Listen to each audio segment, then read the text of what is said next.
जब मुसलमानों ने कृष्ण तेरी गीता जलानी पड़ेगी नाम का एक ग्रंथ लिखा और उसको छाप करके घर घर में बंटवा दिया, हर मदरसे में बंटवाया, हर स्थान पर उसको बांटा गया, तो एक भी हिंदू जाकर के नहीं बोला कि तुम्हारी हिम्मत कैसे हुई कृष्ण तेरी गीता जलानी पड़ेगी नामक तुमने ग्रंथ लिखा। मतलब हिंदुओं के आराध्य देव कृष्ण, लेकिन उनके बारे में क्या लिखा? कृष्ण तेरी गीता जलानी पड़ेगी। और उस पुस्तक में इन मुसलमानों ने क्या किया? कृष्ण जी के ऊपर इतने भद्दे लांछन लगाए इन लोगों ने, और एक भी हिंदू ने उस पुस्तक का जवाब नहीं दिया। एक भी हिंदू ने, एक भी कृष्ण के उपासक ने, एक भी कृष्ण की पूजा करने वाले ने उस पुस्तक का जवाब नहीं दिया। तो एक व्यक्ति खड़े हुए जिनका नाम था पंडित चमुपति एमए, उन्होंने कहा कि इन मुसलमानों ने इतनी गलत धूर्तता की है, हमारे भगवान योगेश्वर श्री कृष्ण के ऊपर गालियां दी हैं, उन पर लांछन लगाया, इनका प्रतिकार होना चाहिए, इनको जवाब देना चाहिए। तो उस पंडित चमुपति एमए ने भगवान श्री कृष्ण का असली चरित्र लिखा जिसका नाम था योगेश्वर श्री कृष्ण, और उसको बांटा गया। फिर उसने कहा कि तुमने तो हमारे भगवान श्री कृष्ण पर गलत लांछन लगाया, उनके बारे में झूठ बोल करके एक पुस्तक लिखी, अब मैं तुम्हारे मोहम्मद साहब पर एक सच बोल करके पुस्तक लिखूंगा,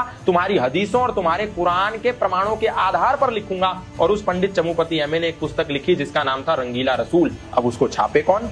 एक भी पब्लिशिंग हाउस सनातन धर्म के नाम पर चलने वाला, धार्मिक पुस्तकों को छापने वाला, उस पुस्तक को छापने के लिए तैयार नहीं हुआ। तब लाहौर में एक प्रकाशन चलता था, एक पब्लिशिंग हाउस चलता था जिसका नाम था राजपाल एंड सन्स। महाशय राजपाल उसको चलाते थे। महाशय राजपाल ने कहा, पंडित जी मैं आपकी पुस्तक रंगीला रसूल को छापूंगा। तो पंडित चमुपति एमए ने उनसे बोला कि पुस्तक तो छाप दो पर लेखक का नाम नहीं देना, क्योंकि लेखक का नाम दोगे तो समझो सजाए मौत। अब आप सोचेंगे पंडित चमुपति एमए ने जब हदीसों और कुरानों के आधार पर लिखा तो काहे की गुस्ताखी?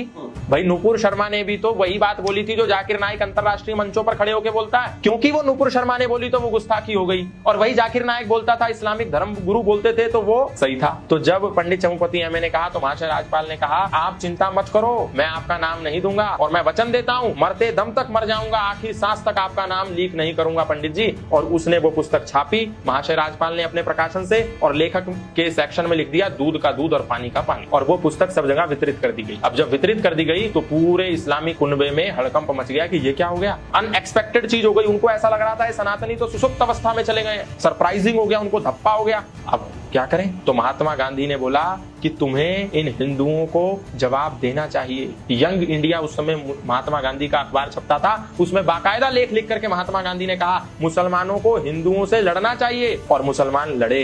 कई बार महाशय राजपाल पर हमले हुए कि बता दे कौन है इसका लेखक, लेकिन महाशय राजपाल ने नहीं बताया। अंततः गत्वा ये केस लाहौर के हाई कोर्ट में पहुंचा। हाई कोर्ट में लगभग 3 साल ये केस मुकदमा चला। जज साहब ने 5 मौलवियों की एक समिति बनाई और बोला कि ये देखो ये रंगीला रसूल इन्होंने लिखी है, मुसलमानों ने इस पे केस कर दिया है, तुम इस पुस्तक को ले जाओ और ले जाकर के देखो कि इसमें कौन सी बात ऐसी लिखी है जो झूठ है, कोई ऐसी बात है जो अप्रमाणिक है, जिसका कोई रेफरेंस ना हो तुम्हारी हदीसों में, तुम्हारी कुरान में। तो सारे मौलवी उसको ले गए, उस पर शोध किया गया, बोले एक भी बात ऐसी नहीं है जो झूठ है। मौलवियों ने ये स्वीकार किया कोर्ट के अंदर, और बाइज्जत महाशय राजपाल को बरी कर दिया गया। अब जब छोड़ दिया गया तो महात्मा गांधी ने फिर यंग इंडिया में लिखा कि यदि न्यायिक व्यवस्था देश की तुम्हें न्याय नहीं दे सकती तो तुमको न्याय को, कानून को अपने हाथ में लेना चाहिए। उसके बाद महाशय राजपाल की लाहौर में चाकू घोंप घोंप कर हत्या कर दी गई। तो कहने का तात्पर्य ये है कि सनातनियों के कृष्ण को ये लांछन देते हैं तो सनातनी चुप पड़े रहते हैं, लेकिन यदि इनके ही बात को सच किसी ने उजागर कर दिया तो इन सबके पेट में दर्द हो जाता है। और सनातनी लोग फिर आर्य समाज को गाली देते हैं, बोलते हैं आर्य समाज तो मूर्ति का खंडन करता है, आर्य समाज तो कृष्ण को नहीं मानता,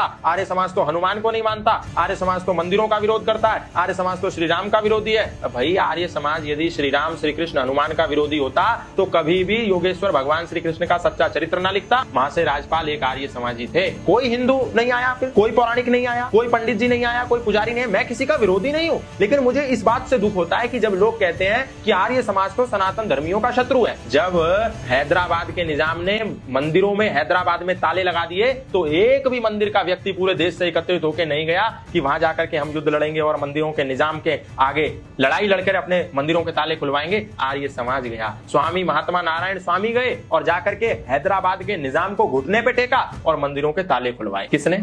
आर्य समाज ने। पर आर्य समाज को क्या करते हैं, सब लोग गाली देते हैं, बोलते हैं मंदिरों के विरोधी हैं।